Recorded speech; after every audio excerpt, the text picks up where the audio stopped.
All right, it's $5.3 million. You can own it. And think about it. Maybe you'll be inspired to create the next new Facebook. It's actually the house that Mark Zuckerberg rented when he was building Facebook, which is now called Meta. And as the story goes, he was looking at the house with his roommates. And he just stood outside. The roommates went in and they came out. And they said, yeah, Mark, this is great. Again, he did not even go in the house. And then he wrote the owner a check for $10,000. The owner says, it seemed like he was kind of in a hurry. Well, as it turns out, he was in a hurry because they were being thrown out of their previous Palo Alto house because they tied a zip line around a chimney and then let it down to the pool. And so they needed to move that day. Okay. But I thought about it. It would be cool meeting Mark Zuckerberg, wouldn't it? I mean, he knows so much about you. He knows your interests, how many friends you have, your political leanings. I mean, there'd be no that awkward, getting to know you phase, right? And you'd be like, hey, hi, Kim. Hi, Allie. Hi, Matt. That's right. This is Tech Refresh. It's your weekly fun show about all things digital, and it's delivered every Friday with Kim Komando today. And joining us, of course, I'm Kim Komando. And then, of course, we have our amazing content queen and crypto gal, Allie Seligman. What pearls of wisdom will you be sharing with us today, Al? I'm going to tell you how little money scammers are buying and selling all your personal info for online, which is always a bummer, and a little deep dive into why everyone is talking about crypto stablecoins. Ooh, stable coins. And then, of course, we have our magnificent millennial Matthew. And what are you going to share with us today, Matt? We are going to talk about the discontinuation of one of the most popular pieces of tech of all time, as well as a fun game you can play if you get bored on your phone, and how some phone scammers got their comeuppance. So, and because of popular demand, I had to turn over the joke baton. And yes, at the end, Matt, it's your turn. Yes. Now, is this a joke that is, will people truly laugh at this joke? It'll change your life. You will laugh. You will cry. You'll never be the same again. And then, of course, there's trivia at the end. And it's my turn to do trivia this week. And I will tell you, it's especially difficult. It's going to be a hard one to guess right. And, of course, we're going to start with the news, important tech developments to keep you in the know. And just a quick reminder, the Tech Refresh is brought to you by The Current. That's right. It's delivered twice a week. No ads. It's free. You're going to love it. And you can sign up and see a sample right now over at getthecurrent.com. That's getthecurrent.com. All right. I've been dipping my toe into cryptocurrency. And it seems like my timing is just really, really bad because, most of the time the best investment advice is to remain calm. Do not panic. But if you're heavily invested in cryptocurrency,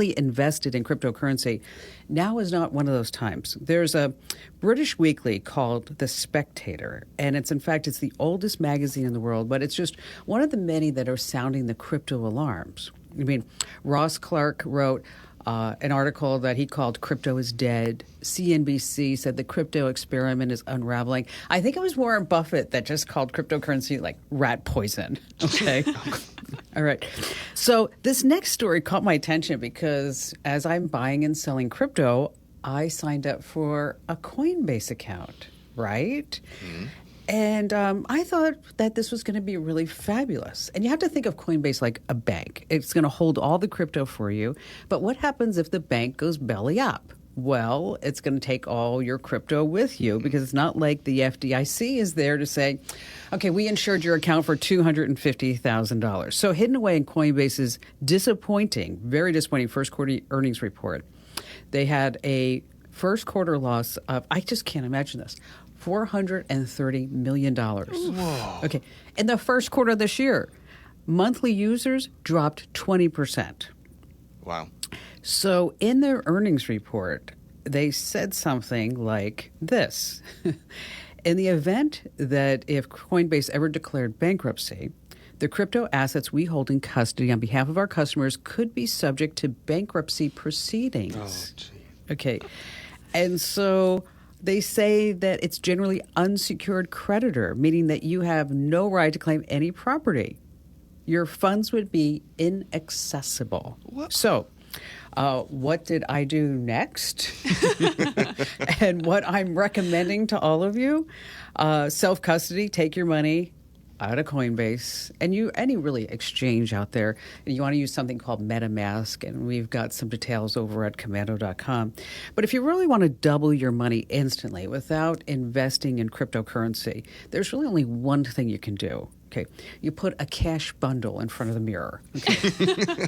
And that's it. Okay, so Matt, moving from crypto to a monumental event in technology and Apple, right? Yes, so we're going to go back in time a little bit. Everybody remembers where they were on September 11th, 2001. Kim, do you remember what you were doing, where you were? Yeah, I was at home, and I was actually laying down with Ian. Getting him back to sleep. He's just a baby. Mm-hmm. And then Barry came in and goes, "You have to see what's on TV." And I got up and I went into the family room and I actually looked at him and said, "Why are you showing me this horror movie at 6:30 in the morning?" Oh okay. my gosh. Oh, man. And he's like, "No, this is not a horror movie." And you remember too, Al, right?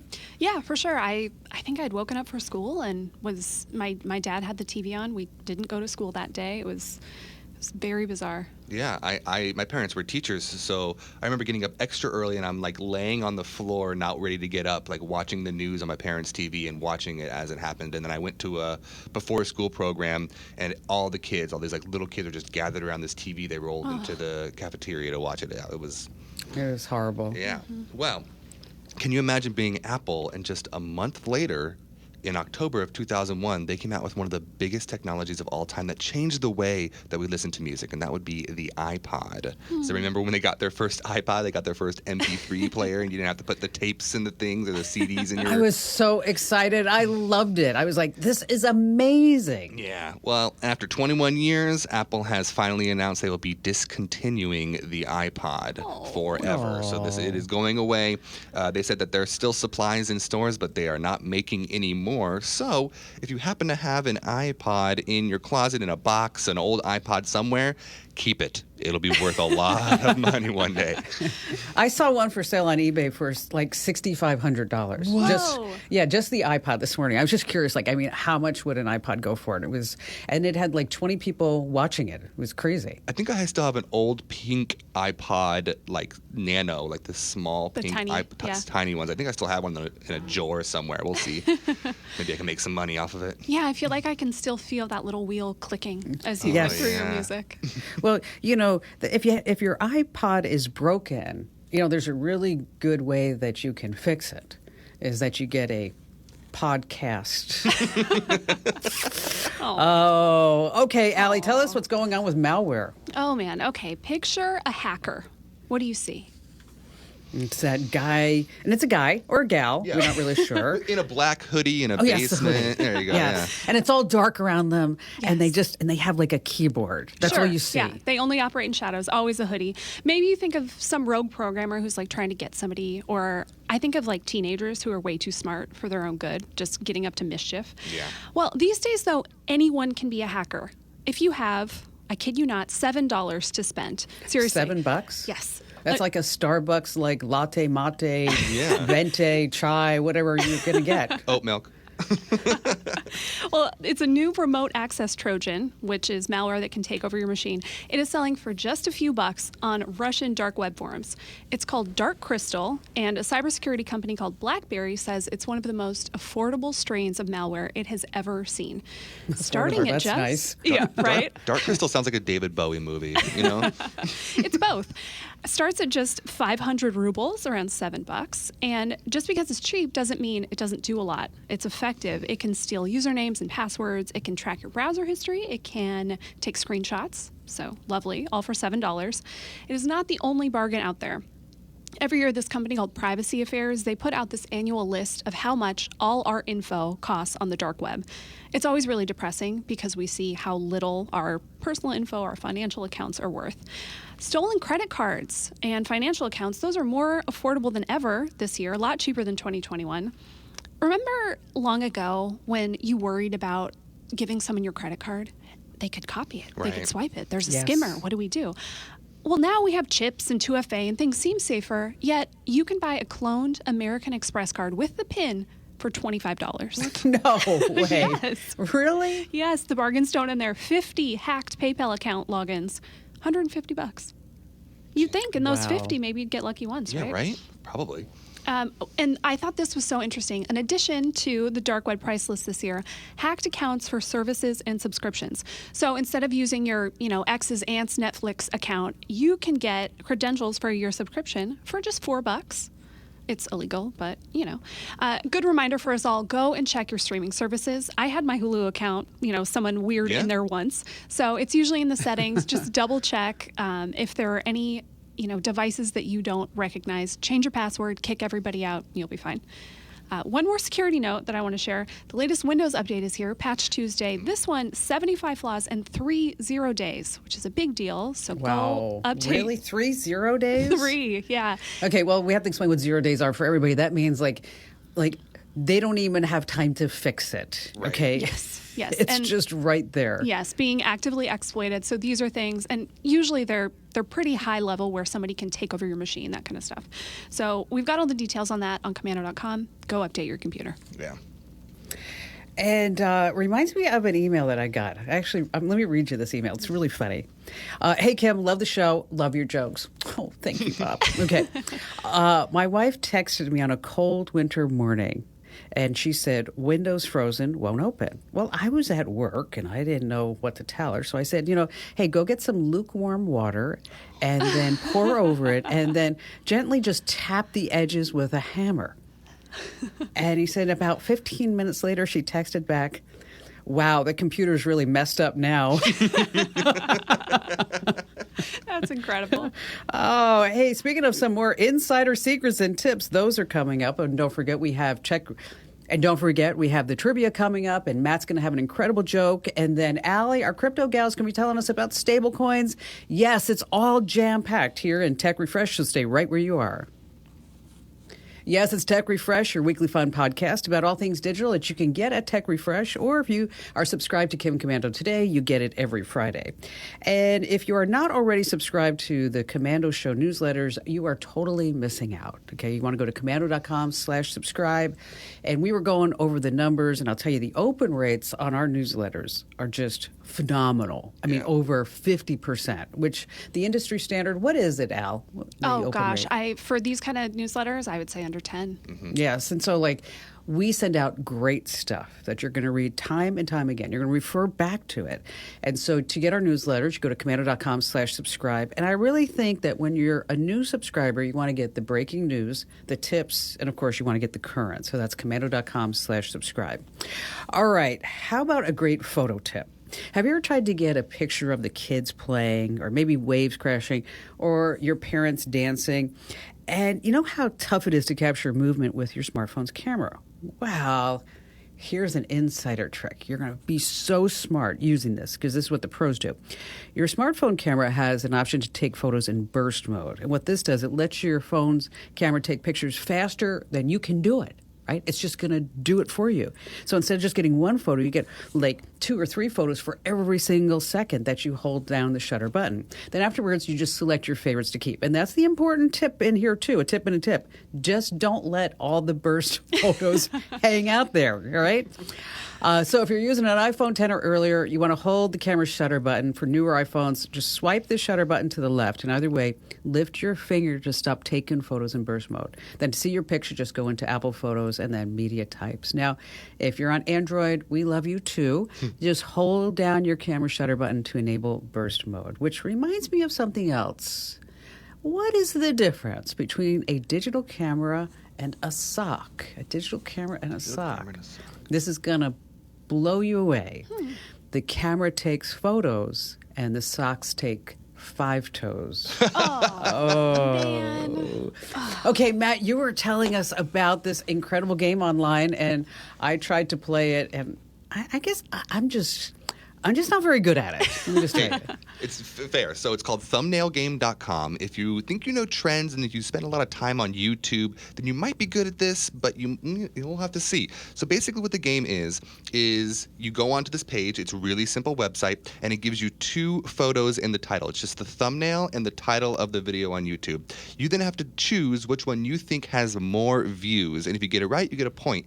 So it's fun to play and compete with your friends. If you're in between, working on a spreadsheet spreadsheet or whatever while you're at work, type it in, see how far you can get. Who knows? I got to 12 this morning. In a row? Did you? In a row. Wow. I think the trick is, and I'm going to give you guys a little bit hint, if it's music, 90% of the time, it's going to be the higher views because a lot of people use YouTube just to play the free songs or whatever they're I got looking one for. that was a Beyonce video and was like, okay, I know that wins. Oh, yeah, Yes. absolutely, Yeah. absolutely. So you had a streak of 12 this morning, I Matt? had a 12 streak this morning. Well, was that before work? I'm just wondering. It was while I was laying in bed this morning. You Oh, can play okay. on your phone. All right, perfect. All right, so Allie, what do you got for us? I have a 2-for-1 today. I have some Mac tips and Windows tips. So we're going to start with Mac. I'm not sure people realize how powerful the preview app is. That's the thing that opens up when you just click on a photo and open it on your computer. But it's not just to view photos. You can sign documents there, which is awesome. I use that all the time. You can edit photos right in preview. But maybe my favorite feature is the ability to select text from a photo. So say you took a picture of a note and you jotted down somebody's email address on it. Well, you can hover your cursor over it in preview and you can select that text. And then you can right click and you can send an email, you can copy it, you can add it to your contacts. That's pretty cool. It's so cool. You can do the same with addresses. So say you took a picture of a sign, you can open up a map of the address with a phone number. You can call the number, an audio call from your That computer. is, you know That's what, that pretty cool. is, this is one of these things that you're like, when you're like, oh, well, I don't really get it. Okay, but then when you start using it, you're like, Yeah. okay, this is really smart engineering. Thank you. It's very smart. It's very smart. And I tested it actually. I found some different, samples of handwriting online to see, okay, is it just perfectly printed text or can it take handwriting? And it really can. So as long as your handwriting isn't total chicken scratch, Well, I think we'll you'll be work fine. with All right. And now for Windows people, this is another really handy one. Okay. We all know copy and paste, right? Control C, Control V. We probably use them all the time. But try hitting the Windows key plus V. This opens up something called the Clipboard menu. And this shows you not just the last thing you copied, but the last 25 things you copied, text and photos. So say you took a screenshot, it'll be there. So the last 25 Nice. things. Yeah, it's really cool. You can pin things if you need to access them all the time. The menu also has emojis, GIFs, so you can search for all that stuff there. Again, to access it, just hit the Windows key plus V. And if it's not working for you, which this happened to us, Matt was testing, it didn't work, you might have your clipboard history turned off. So for that, you're going to go to your settings, go to System, and then Clipboard. You can turn it on there. Ooh, that's nice. I got a call on the show last weekend from a guy who wanted to dictate to his computer. So he wanted to know, like, the best dictation software. Yeah. And I was like, okay, you've come to the right place because it's built into Windows. Yeah, it actually works really well. And because we love you for listening, we put together some guides for Mac and Windows. We've got 10 really smart tips, things that you're going to use all the time, like this, where it's like, wow, I didn't know my computer could do this. Yeah. So go to the website, go to komando.com/free guide, and you can download a copy. How nice of us. How nice. Yes, komando.com/free guides, komando.com/free guide. And just one more domain, because in case you missed the game that Matt was talking about, it's what? Thumbnailgame.com, Matt? Thumbnailgame.com. Awesome. All right, you want to stay right where you are because coming up we have some crypto news with Allie, and Matt's going to be back talking to us about what the web is talking about. And then later on, we have some trivia, and then we have a great joke at the end. So this is Tech Refresh. Stay right where you are. Hey, welcome back. And just a quick reminder is that if you haven't already, make sure that you sign up for The Current. Head over to getthecurrent.com. All right, Allie is taking off her content queen. Okay, Allie, you're taking off your content queen crown, and you are now the crypto gal. Yes. I am. My crypto gal sunglasses, so I look cool. Kim, you read some of those headlines about what's going on in the crypto world this week. Here were some of my favorites. Cryptocurrencies are collapsing. 40% of Bitcoin investors are now underwater. The crypto plunge continues. So yeah, things are a mess in crypto Yes, right they now. are. You can blame the Fed. The Federal Reserve raised interest rates, and the stock market took a nosedive, and so did crypto. Even commodities, which are usually safe, went down. Oil was down 7% on Monday, and that's not a good sign. It's like recession-level stuff. But back to crypto. Okay, another word all over the headlines is stablecoin. So let's do a little deep dive. What is that? Why is everyone talking about it? Stablecoins are a type of cryptocurrency that aim to be exactly worth $1. They aren't like Bitcoin, Ethereum, Dogecoin, all the rest, where we expect the price to go up and down. And if stablecoins do hold their peg, as it's called, to the dollar, there are good reasons to hold them. Most people take profits from their investments in stable coins because essentially they're the cash of crypto. One stable coin, $1. And then there's the interest, which is a real draw. So you can earn between 5 and 20% interest Oh, you're kidding. on stable coins. I'm not. I'm pretty Up sure. to 20%? Up to 20%, yes. I'm wonder pretty why sure people are my bank's high yield savings is what, like 0.5%? Oh, yeah. Yes, And a yeah. good one. But what happens if a stablecoin slips below $1, where it's supposed to be? Well, that is exactly what happened to a coin called UST. It was, note I said was, it was the third largest stablecoin with about $18 billion Wow. in market cap before it lost its peg to the dollar. UST is what's called an algorithmic stablecoin. Stay with me, we're going to put on our dork hats. I'm not going to go into all the details because it's really complex, but the Cliff's Notes version is essentially this really complex code works to keep it there at the dollar. But apparently that code wasn't quite up to the task because UST dropped down to 29 cents this week. Man. So imagine, Okay, so wait. So it was kind of like $1. yeah, it and was valued then- at $1. Okay, and now it's 29 cents? That was its low. It's bounced up a little, but it's not anywhere close back up to its dollar peg. Imagine you had $100, Yeah. and then poof, it's $29. So that's essentially what happened. So does this mean that all stable coins are doomed? I don't think so. It is a bad sign for these algorithmic stable coins because so much can happen there. But there's another type too called collateralized stable coins. And these are different because they actually have real assets backing them up one-to-one. So when you get one USDC, which is another stablecoin, you know somewhere there's an actual dollar backing it, not just an algorithm trying to make it all work. So not financial advice, but when it comes to stablecoins, those asset-backed options, USDC and Tether, those are the biggest ones, maybe you've heard of them, they are much less likely to lose their peg than these algorithmic-based stablecoins.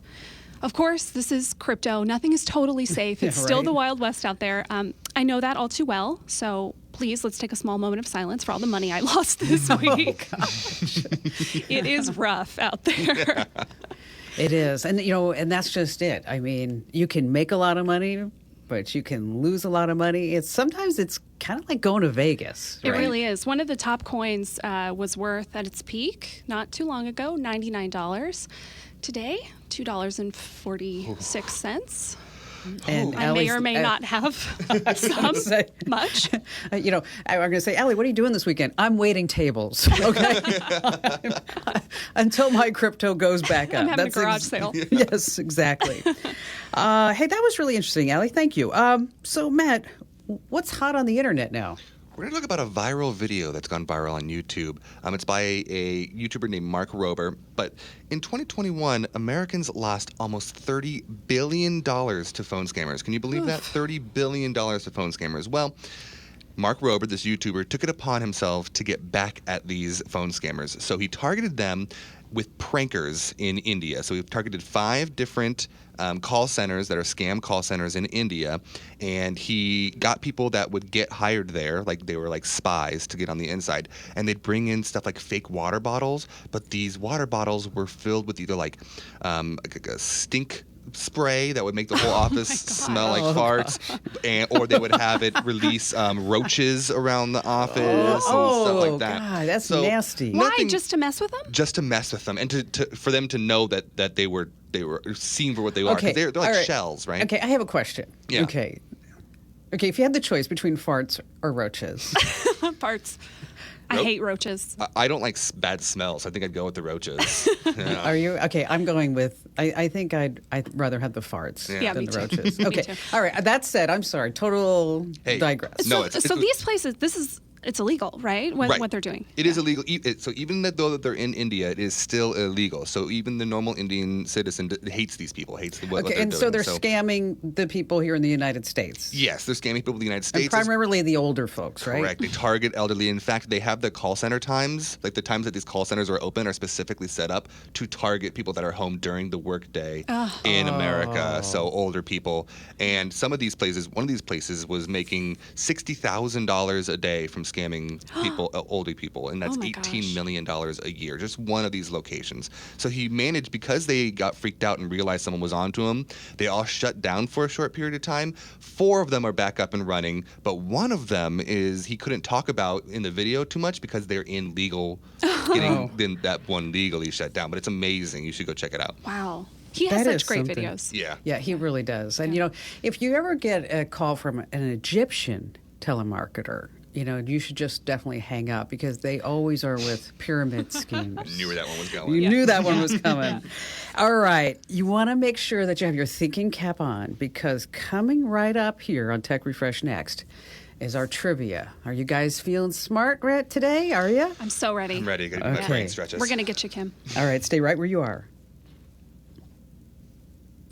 Hey, welcome once again to Tech Refresh. As we like to say, it's our weekly fun podcast about everything digital. And you can get Tech Refresh as the Tech Refresh feed. And you can also get it every Friday with my podcast, Kim Komando Today. And before we get to Matt's incredibly funny jokes, they're funny, right, Matt? I think that they're world-changing. Okay, exactly. Okay. Are you ready for some trivia? So ready. Okay. Let's now do this is about Google. Okay. In the very early days when Google.com was just getting started, they didn't have this big server facility. They didn't have any money. So what they did is they had their computers at a hosting facility, right? And they leased this space from the hosting company. And today it's a lot different. But with this data center, one day, Google.com just totally went down. And they were trying to figure out what was going on. And so when you went to google.com and it was down, you saw just a message that said, server not found. Okay.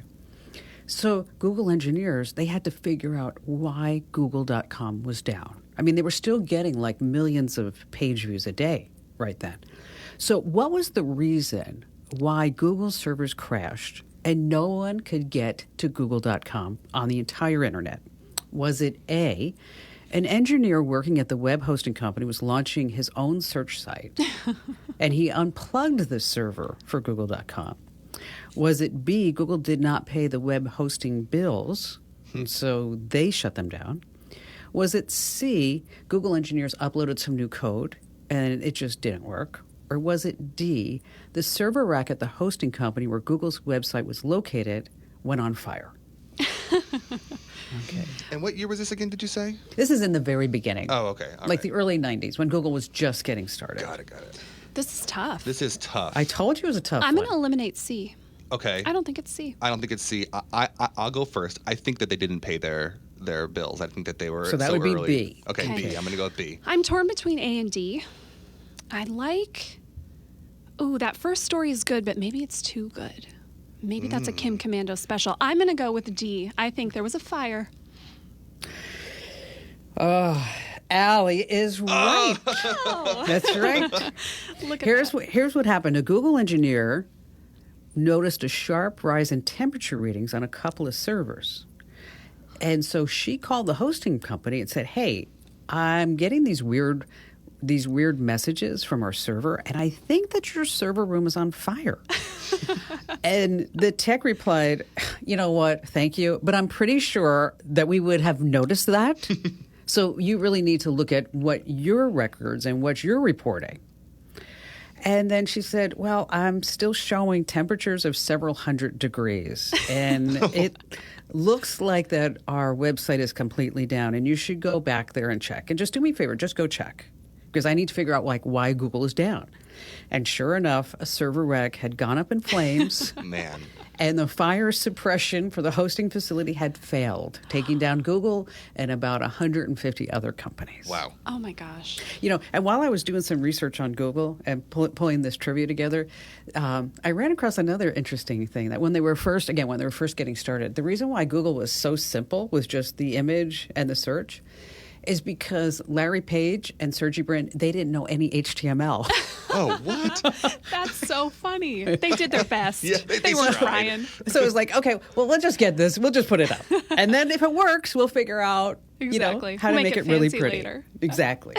Okay, so Matt, I'm ready. Ooh. I'm ready to laugh, buddy. I got 3 jokes. I'm going to put them in order of, okay, pretty good. My favorite joke of all time. Okay, world so changing at the end. they're all pretty short, so we'll get through them quickly. What did the number 0 say to the number 8? Nice belt. Oh. How family friendly. I got the whole family friendly. Okay, so a bear walks into a bar and he orders a whiskey and a bag of. Let me start that one again. Yeah. Sorry. A bear walks into a bar and he says, "Excuse me, can I get a beer and some fries?" And the bartender says, "Why the long pause?" And he goes, "Oh, I was just born with them." Okay. All right. That's cute. good. That is That's good. cute. Okay. So now this joke, the third one is like It's short, but it's funny. it's Okay. the best. What is a pirate's favorite letter of the alphabet?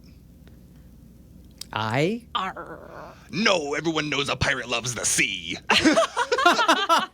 That was great. You I got love us it. both. I know, it's great. You know what? Allie and I are going like, I, matey, something like that.